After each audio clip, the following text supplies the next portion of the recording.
Marine Mann, nous venons présenter La tête des porcs contre l'enclos.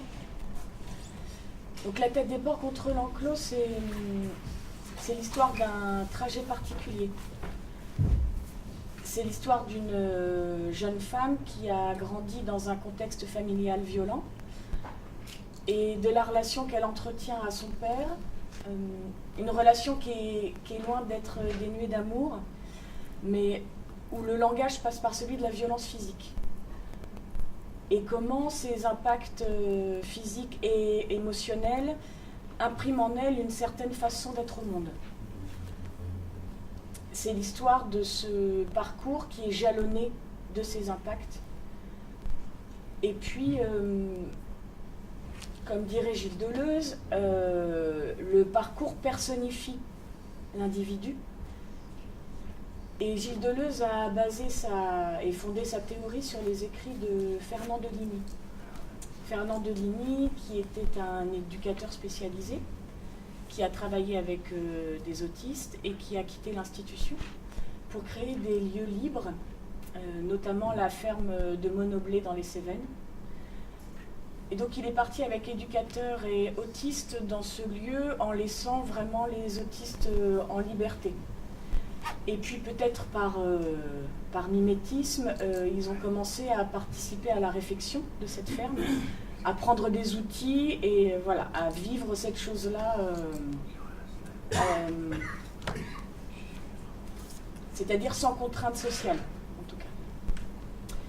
Et puis l'histoire a commencé à fonctionner, donc au bout d'un moment, il a demandé aux éducateurs de dessiner la carte du domaine et sur des calques de tracer les parcours quotidiens des autistes et leur propre parcours.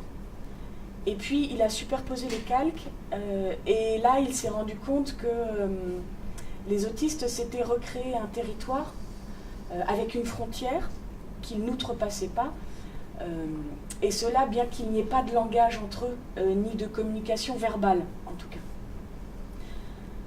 Donc de ça, il n'a pas posé d'analyse, en tout cas il a voulu témoigner par le dessin de ces lignes d'air, puisque c'est ainsi qu'il les a nommées, air de errance. Il a voulu témoigner de la trace qui lui échappait, qui était une manière de dire l'indicible, c'est-à-dire de trouver un autre biais quand le mot vient à manquer. Ça me ramène à l'histoire qu'on est en train de construire, c'est-à-dire dans cette relation ambivalente et trouble. Il y a un moment où le mot ne peut pas suffire à lui-même et on passe par d'autres médias. Finalement, on essaie de tracer une carte de l'inconscient de cette jeune femme. Et pour ça, on sera 3 au plateau, comme des échos de cette petite fille qui grandit, comme des figures, comme aussi des sortes de jumeaux qui ne peuvent s'exprimer qu'à leur propre endroit, via un territoire particulier. Donc moi-même, qui vais incarner cette jeune femme dans sa tentative à dire et son échec parfois, Lucien Reynès, qui est acrobate danseur et qui va prendre en charge ce corps empêché, en lutte, désaxé, déséquilibré, mais qui retrouve un équilibre, bien qu'il soit particulier, et qui grandit, parce que ce qui est important dans cette histoire-là aussi, c'est que ça grandit, malgré tout, et ça grandit bien, quand même.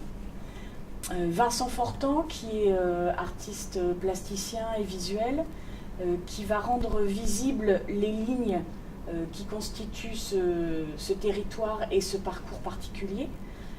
Il travaille en direct avec une table en verre sur laquelle il dessine à la peinture à l'huile noire, à l'encre, il en met partout, c'est vraiment... Il prend des rasoirs, il casse du verre, voilà. Et puis avec un système de caméra, c'est reprojeté. qui donc va lui vivre ce parcours-là de cette manière-là, avec une possibilité de tracer aussi sur le corps de ceux qui sont sur le plateau. Et puis Christophe Ruetsch, qui est musicien-compositeur, qui ne sera pas précisément à l'endroit du plateau, mais qui sera complètement là aussi. Et ça, vous verrez comment. Qui lui travaille à une archéologie sonore à base de mélodies revenues du passé, et qui donnera des indications sur les lieux et l'ambiance des lieux, parce que dans cette histoire, il y a aussi des lieux qui sont très importants, qui sont plus impactants que les autres, notamment une salle de bain, puisqu'une salle de bain c'est blanc, c'est du carrelage, et que quand on tombe sur du carrelage, on ne tombe pas pareil que sur de la moquette. Ça crée donc un rapport particulier sensoriel à l'espace, à ce qui nous entoure. Il y a un écho particulier dans une salle de bain aussi. La différence entre le fait d'être à l'intérieur protégé et pourtant pas protégé, et à l'extérieur, s'il y a du monde ou pas, voilà, tout ce genre de choses. L'idée pour nous est que le spectateur soit dans la tête de cette jeune femme et retraverse avec elle les arcanes de cette mémoire qu'elle tente de reconstituer. Voilà, qu'il fasse avec elle tout ce parcours.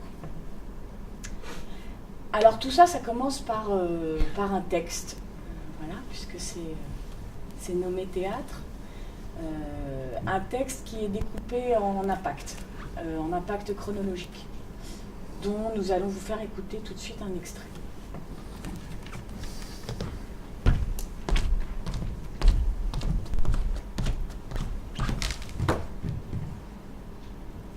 Ça n'a pas commencé un jour précis, pas un jour en particulier, pas de début, un jour comme un autre jour.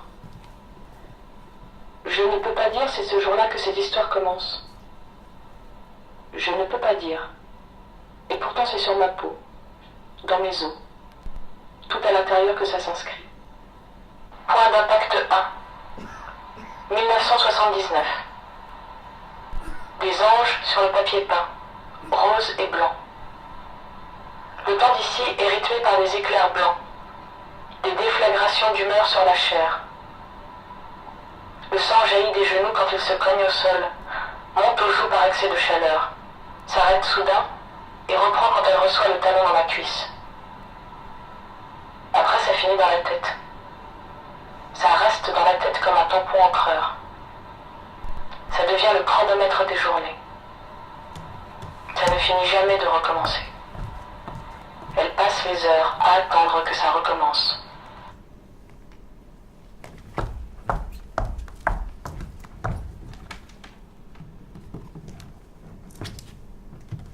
Ensuite, on a travaillé sur des matières corporelles. Donc le déséquilibre arrière, qui serait comme un symbole de la fuite et de la peur, c'est-à-dire comment le corps, malgré lui, instinctivement veut et refuse ce qui est en train de lui arriver. Le déséquilibre avant, qui lui est plutôt comment on est poussé de l'arrière vers l'avant, donc déséquilibré, et si l'on ne veut pas tomber, l'on est bien forcé d'avancer. Voilà, ça traite aussi de ce paradoxe-là, c'est-à-dire ce qui nous fait perdre notre repère, parfois nous fait avancer aussi. Ce qu'on a nommé le ne pas sauter, qui est la volonté du corps à s'élever et à se sortir d'une chose, et qui est en même temps toujours rattrapé au dernier moment. Et puis ce qu'on a nommé le ne pas chuter, qui est là la manière dont, par une pression extérieure subie, le corps résiste à la chute sans cesse. Lucien, si tu veux bien nous montrer ne pas chuter.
encore un.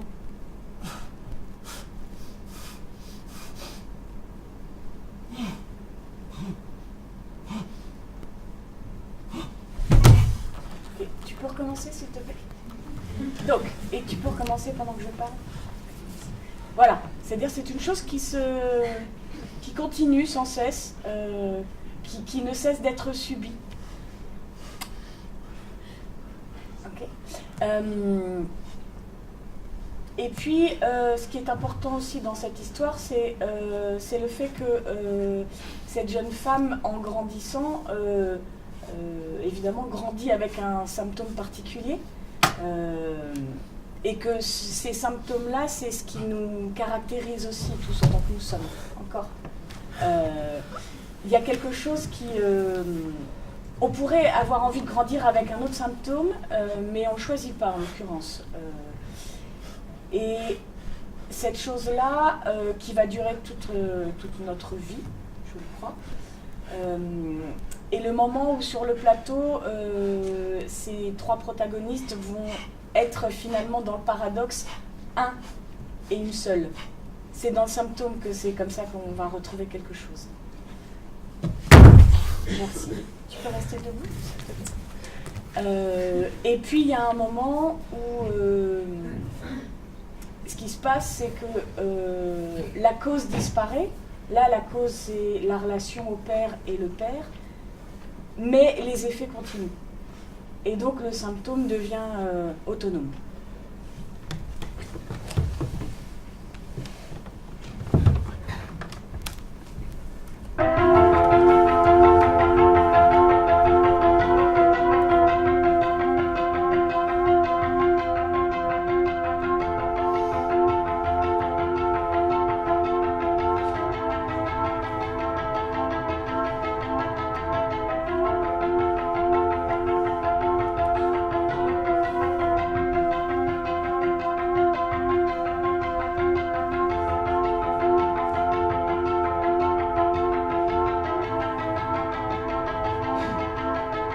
Cette gamine, elle a été filmée à la piste.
vous avez compris l'éternel recommencement du symptôme. Scénographiquement, on a envie que ça se passe par calque et couche de sens pour revenir à notre ami Gilles Deleuze qui nous accompagne bien dans cette histoire. Pour signifier qu'une réalité ne se voit jamais d'un seul biais, mais c'est des couches de sens qui se superposent et que dans cette superposition, on peut entrevoir quelque chose de l'ordre de la justesse, en tout cas. Voilà. Alors, pour que tout ça puisse exister, c'est évidemment des conditions particulières, des conditions de temps, de répétition, où on a besoin aussi de se retrouver et puis de laisser déposer pour chacun d'entre nous, et puis de se retrouver et de relaisser déposer. On est assez symptomatique dans notre façon de répéter. Et puis c'est un accompagnement financier et intellectuel. Voilà. Et là, j'ai la chance d'avoir rencontré Yveline Rappeau, qui est directrice de La Brèche, qui est bien nommée, La Brèche, pôle national des arts du cirque de Basse-Normandie, que j'appelle à nous rejoindre. Bonjour. Bonjour. Ah.